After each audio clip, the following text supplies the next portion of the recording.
फरवरी 1963। Indo China युद्ध को थमे हुए 3 महीने बीत चुके थे। इस महायुद्ध में भारत को बड़ी हार का सामना करना पड़ा था और देश अपने जख्मों को भरने की कोशिश में था। लेकिन बर्फ की चादर से ढकी लद्दाख की ऊंची पहाड़ियां एक ऐसी वीरगाथा को अपने अंदर समेटे हुई थी जो हर भारतीय की आंखों में गर्व के आंसू लाने वाली थी।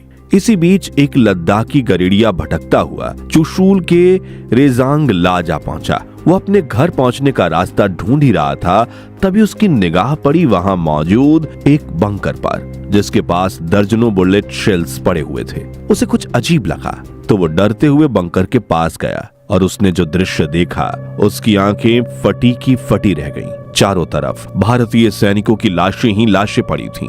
कुछ सैनिकों के शरीर गोलियों से छलनी हो चुके थे तो कुछ की आंतें बाहर निकल आई थीं, लेकिन उनकी उंगलियां अब भी राइफल के ट्रिगर या ग्रेनेड की पिन पर टिकी थीं। यानी वो सभी अपनी आखिरी सांस तक लड़ते लड़ते शहीद हो गए थे। ये दृश्य देखकर गरीडिया घबरा गया और भागते हुए नीचे आकर भारतीय सेना की एक चौकी पर इसकी सूचना दी। जब सैनिक उस पोस्ट पर पहुंचे तो उनके रोंगटे भी खड़े हो गए, क्योंकि कोई नहीं जानता था कि जिन 13 कुमाऊं रेजिमेंट के सैनिकों को उनके गांव में भगोड़ा करार दे दिया गया था, जिन्हें कायर और देशद्रोही कहा जा रहा था, या फिर चीन के युद्धबंदी, वे असल में ऐसे वीर थे जिन्होंने खुद से 10 गुना बड़ी चीनी सेना को घुटनों पर ला दिया था और पीछे भागने पर मजबूर कर दिया था। ये कहानी है मेजर शैतान सिंह और उनकी 13 कुमाऊं रेजिमेंट की उस शौर्य गाथा की, जिसका सच सामने आते ही पूरे देश की आंखें इनके बलिदान के सामने झुक गईं। ये कहानी है बैटल ऑफ रेजांग ला की, जहां भारतीय सैनिकों ने अपनी आखिरी गोली तक चीन के सैनिकों से लड़ाई लड़ी। जब घायल हुए तो अपने पैरों से मशीन गन्स चलाई और 1300 दुश्मनों को ढेर करके खुद भी शहीद हो गए। लेकिन भारत माता का सर गर्व से ऊंचा कर दिया। मगर वीडियो शुरू करने से पहले इन वीरों के सम्मान में वीडियो को लाइक करके कमेंट बॉक्स में जय हिंद जरूर लिख दीजिए। दोस्तों, भारत और चीन के बीच जम्मू कश्मीर के आक्साई चीन और उत्तर पूर्व के नेफा यानी नॉर्थ ईस्ट फ्रंटियर एजेंसी को लेकर लंबे समय से तनाव बना हुआ था। सालों से चला ये विवाद एक भयंकर महायुद्ध में तब बदला जब चीन ने 20 अक्टूबर 1962 को अचानक भारत पर एक बड़ा हमला कर दिया। दरअसल भारत का एटोनोव AN-12 नाम का ट्रांसपोर्ट करियर विमान लद्दाख के दौलत बेगोल्डी बेस में सप्लाई पहुंचाने जा रहा था। इस दौरान चीनी मशीन गनों ने उस पर 19 बार फायर किया। युद्ध शुरू हो चुका था। 20 अक्टूबर को हमले की शुरुआत में ही चीन ने दौलत बेगोल्डी और पेगोंग झील के उत्तर की पोस्ट पर कब्जा कर लिया। लेकिन असली मसला लद्दाख के दक्षिणी छोर पर स्थित चुशूल सेक्टर था, जो भारत के लिए काफी इंपॉर्टेंट पोस्ट थी, क्योंकि यहाँ से सिर्फ 5 किलोमीटर की दूरी पर चीन की अनाधिकारिक सीमा रेखा लाइन ऑफ एक्चुअल कंट्रोल है। चुशूल में भारतीय सेना की एक एयर स्ट्रिप थी, जो सरहद पर युद्ध लड़ रहे भारतीय सैनिकों को सप्लाई पहुंचाने के लिए काफी अहम थी, जिसकी सुरक्षा के लिए रेजांग ला सबसे इंपॉर्टेंट इंडिया आर्मी पोस्ट थी, जो 17,000 फीट की ऊंचाई पर मौजूद होने के साथ चीनी सरहद के बेहद करीब था। अगर चीनी सैनिक रेजांग ला पर कब्जा कर लेते तो न सिर्फ चुशूल की एयर स्ट्रिप बल्कि उस पूरे इलाके पर उनका कब्जा हो जाता और यहाँ से वो लेह लद्दाख के बाकी हिस्सों की तरफ बढ़कर उत्तर भारत का बड़ा हिस्सा हथिया लेते। ये बात चीन और भारत दोनों जानते थे। ऐसे में रेजांग ला पॉइंट को सुरक्षित करने के लिए भारतीय सेना ने 24 अक्टूबर 1962 के दिन मेजर शैतान सिंह भाटी के नेतृत्व में 13 कुमाऊं रेजिमेंट की चार्ली कंपनी नाम की एक टुकड़ी को चुशूल एयर स्ट्रिप की रक्षा के लिए रेजांग ला भेजा। 13 कुमाऊं रेजिमेंट की इस टुकड़ी में ज्यादातर जवान हरियाणा और राजस्थान के गांवों से आए हुए थे। खेतों में पसीना बहाने वाले ये सिपाही, जिन्होंने अपने जीवन में कभी बर्फ गिरते हुए नहीं देखी थी, उन्हें सिर्फ 2 दिन के अंदर जम्मू कश्मीर के बारामूला से उठाकर लद्दाख के चुशूल सेक्टर में पहुंचा दिया गया। इतनी कम समय अवधि में ना तो उन्हें ऊंचाई की आदत डलवाने का मौका मिला और ना ही उस जानलेवा ठंड में ढलने का। चुशूल में वैसे ही कड़ाके की ठंड पड़ती थी, ऊपर से नवंबर का महीना। लेकिन हालात ये थी कि इन जवानों के पास न ढंग की सर्दी वाले कपड़े थे, न ही बर्फ में चलने लायक जूते। पहनने के लिए उन्हें बस जर्सियां, सूती पतलूने, हल्के कोट दिए गए थे जो लद्दाख की बर्फीली हवाओं के सामने कागज की तरह साबित हो रहे थे। इस पूरी टुकड़ी की कमान संभाल रहे थे मेजर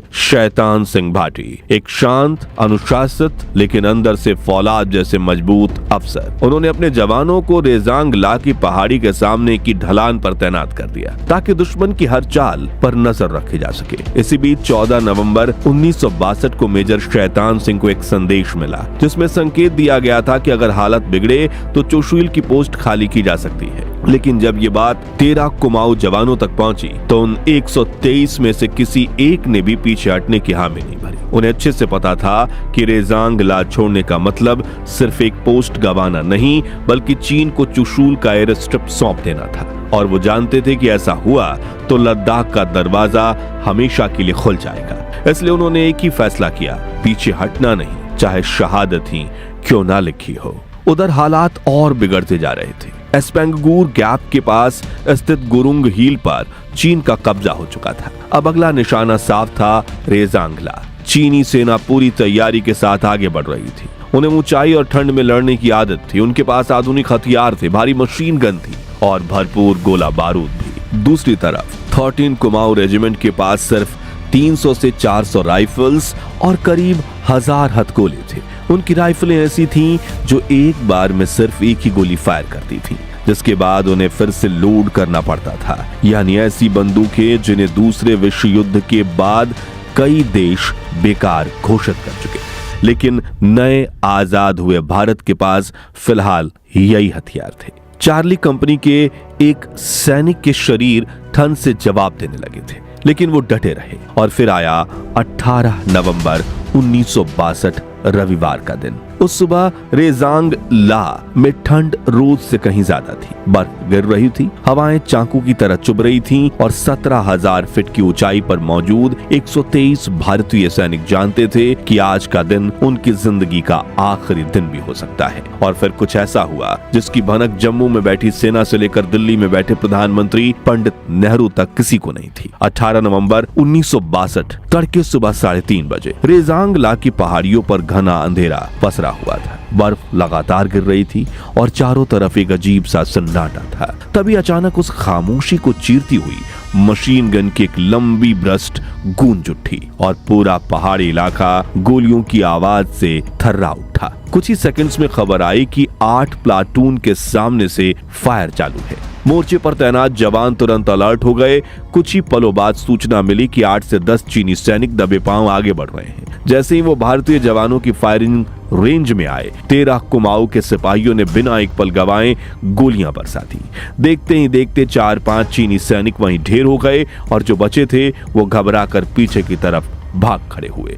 लेकिन ये तो बस शुरुआत थी, असली हमला अभी बाकी था। कुछ ही देर बाद मेजर शैतान सिंह को दूसरी रिपोर्ट मिली। 7 प्लाटून के सामने से चीन के करीब 400 सैनिक आगे बढ़ रहे हैं। वहीं दूसरी तरफ 8 प्लाटून की दिशा से लगभग 800 सैनिक मूवमेंट कर रहे हैं। यानी दुश्मन अब छोटे दस्ते में नहीं बल्कि पूरी ताकत के साथ हमला करने आ रहा था। इस हालत में मेजर शैतान सिंह ने अपने जवानों को साफ आदेश दिया कि जैसे ही दुश्मन फायरिंग रेंज में आए बिना झिझक हमला कर देना। मेजर की इस स्ट्रेटजी से जवानों ने गोलियां बरसाना जैसे ही शुरू किया तो चीनी टुकड़ियां इस अचानक हमले से हिल गईं। उस लड़ाई में जिंदा बच निकलने वाले आर्टिलरी कैप्टन सूबेदार रामचंद्र यादव बताते हैं कि चीनियों ने गोले फेंकना शुरू किए। उनका पहला गोला हमारे बंकर पर आकर गिरा।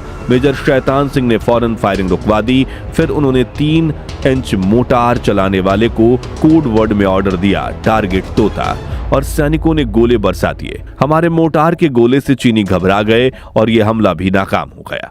लेकिन मेजर शैतान सिंह जानते थे चीनी रुकने वाले नहीं हैं। इसलिए उन्होंने अपनी चार्ली कंपनी को बुलाकर चिल्लाते हुए कहा, जवानों, जिस घड़ी का हमें इंतजार था वो आ पहुंची है। उधर मोर्चे में हरिराम की आवाज आई, आप चिंता मत करिए साहब, हम सब तैयार हैं, हमने मोर्चा संभाल लिया है। इतने में सुबह 4:30 बजे चीनियों ने रेजांग ला पर अगला हमला कर दिया। इस बार हमला किसी एक पोस्ट पर नहीं बल्कि एक साथ सभी चौकियों पर किया गया। कुछ ही मिनटों में रेजांग ला गोलियों, धमाकों और चीखों से गूंज उठा। केवल 15 मिनट के अंदर हालात ऐसे बन गए कि हर पोस्ट पर तबाही का मंजर था। बंकर उजड़ चुके थे, तंबुओं में आग लग चुकी थी और बर्फ के बीच हर तरफ धुआं और बारूद की गंध फैल गई। इस बीच रीज की तरफ से एक अजीब सा दृश्य दिखाई दिया। हथियारों से लदे यौक और घोड़े आगे बढ़ते नजर आए और कुछ पल के लिए मोर्चे पर मौजूद जवानों के चेहरे खिल उठे। उन्हें लगा कि शायद उनकी ही कोई यूनिट मदद के लिए पहुंच गई है, लेकिन ये खुशी ज्यादा देर तक नहीं टिक पाई।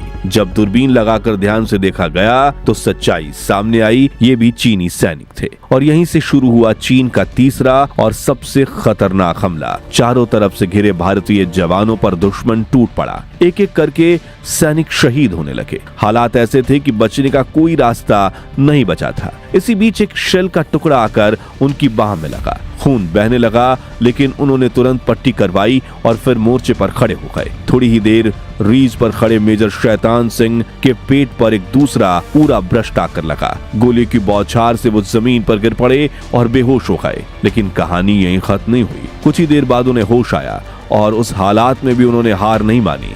वे जमीन पर पड़े पड़े अपने पैरों से मशीन गन चलाकर दुश्मनों पर गोलियां बरसाने लगे। इस मुश्किल घड़ी में सूबेदार रामचंद्र यादव मेजर शैतान सिंह के साथ डटे रहे। वे उन गिने चुने लोगों में से थे जिन्होंने उन्हें इस हालत में जिंदा देखा था। बाद में वो उस पल को याद करते हुए कहते हैं कि मेजर साहब ने मुझसे कहा, रामचंद्र, मेरे पेट में बहुत दर्द हो रहा है, मेरी बेल्ट खोल दो। मैंने उनकी कमीज में हाथ डाला। उनकी सारी आंतें बाहर आ गई थी। मैंने बेल्ट नहीं खोली, क्योंकि अगर ऐसा करता तो सब कुछ बाहर आ जाता। बाद में सूबेदार रामचंद्र यादव एक इंटरव्यू में बताते हैं कि टूटती सांसों के बीच मेजर शैतान सिंह ने धीमी आवाज में मुझसे कहा था, रामचंद्र, मेरी एक बात मान लो, तुम यहाँ से निकल जाओ, बटालियन तक पहुंचो और सबको बताना हमारी कंपनी ने कैसी लड़ाई लड़ी है। मैं यहीं मरना चाहता हूँ। 3:30 से 8:15 बजे तक चली इस भीषण लड़ाई के बाद रेजांग ला का मैदान ऐसा लग रहा था मानो किसी ने जमीन पर इंसान ही नहीं बल्कि खिलौनों की लाशें बिखेर दी हों। चारों तरफ भारतीय और चीनी सैनिकों के शव पड़े थे। मेजर शैतान सिंह की लगभग पूरी यूनिट खत्म हो चुकी थी। 13 कमाऊ रेजिमेंट के 124 जवान में से 113 जवान शहीद हो चुके थे, लेकिन बदले में उन्होंने चीन के 1300 से ज्यादा सैनिक मार गिराए थे। और रेजांग ला पर ही चीन को इतना बड़ा नुकसान हुआ कि उन्होंने लद्दाख की तरफ आगे कदम नहीं बढ़ाए, बल्कि उल्टे वापस चले गए। इस तरह मेजर शैतान सिंह और उनकी बटालियन ने पूरे लद्दाख को चीन के हमले से बचा लिया। खैर, सूबेदार रामचंद्र यादव उस वक्त बहुत ज्यादा घायल नहीं थे और वो मेजर को चीनी सैनिकों के हाथ नहीं लगने देना चाहते थे। इसलिए उन्होंने मेजर शैतान सिंह को किसी तरह उठाया, उन्हें एक खड्डे में लेकर लुढ़क गए। वहां से करीब 800 मीटर तक वो अपने मेजर को कंधों पर उठाकर चलते रहे। आखिरकार एक बड़े पत्थर के पास उन्होंने मेजर शैतान सिंह को लिटा दिया और सुबह ठीक 8:15 बजे मेजर शैतान सिंह ने आखिरी सांस ली। इस तरह वो भारत माता के लिए वीर गति को प्राप्त हुए। सूबेदार यादव ने उनके दास्ताने वहीं छोड़ दिए। उनके शरीर पर बर्फ डाल दी ताकि चीनी सैनिक उनकी नजर उन तक ना पहुंचे। इसके बाद जब उन्हें दूर से एक जीप आती हुई दिखाई दी तो वो उस पर बैठकर नीचे हेडक्वार्टर की तरफ निकल गए। ये कहानी मेजर शैतान सिंह और उनकी 13 कमाऊ रेजिमेंट की चार्ली कंपनी के उन 123 जाबाज सैनिकों की है जिन्होंने देश के लिए अपनी आखिरी सांस तक लड़ाई लड़ी और भारत माता का मस्तक गर्व से ऊंचा कर दिया। लेकिन क्या आप जानते हैं कि इस शौर्य गाथा का सच सामने आने में 3 महीने लग गए। बदकिस्मती से शुरुआत में देश को यह पता तक नहीं था कि रेजांग ला में उन 113 वीरों के साथ असल में क्या हुआ था। जानी मानी सैनिक इतिहासकार और भारतीय सेना के परमवीर चक्र विजेताओं पर लिखी मशहूर किताब द ब्रेव की लेखिका रचना बिष्ट रावत बताती हैं, उस समय लोगों को ये अंदेशा तक होने लगा था कि ये सैनिक शायद युद्ध बंदी बन गए। धीरे धीरे उनके नाम के आगे एक तरह का काला दाग लग गया। उन्हें कायर कहा जाने लगा। यहाँ तक कि अफवाह फैल गई कि वे डर के मारे लड़ाई से भाग गए थे। रचना बिष्ट रावत आगे बताती हैं कि जो 2-3 सैनिक जिंदा लौटे उनके साथ समाज ने बेहद अमानवीय व्यवहार किया। लोगों ने उनका हुक्का पानी बंद कर दिया। उनके बच्चे को स्कूलों से निकाल दिया गया। महीनों तक उन परिवारों ने ताने सहे। अपने वीर गति को प्राप्त हुए अपनों के लिए भी आप शब्द सुने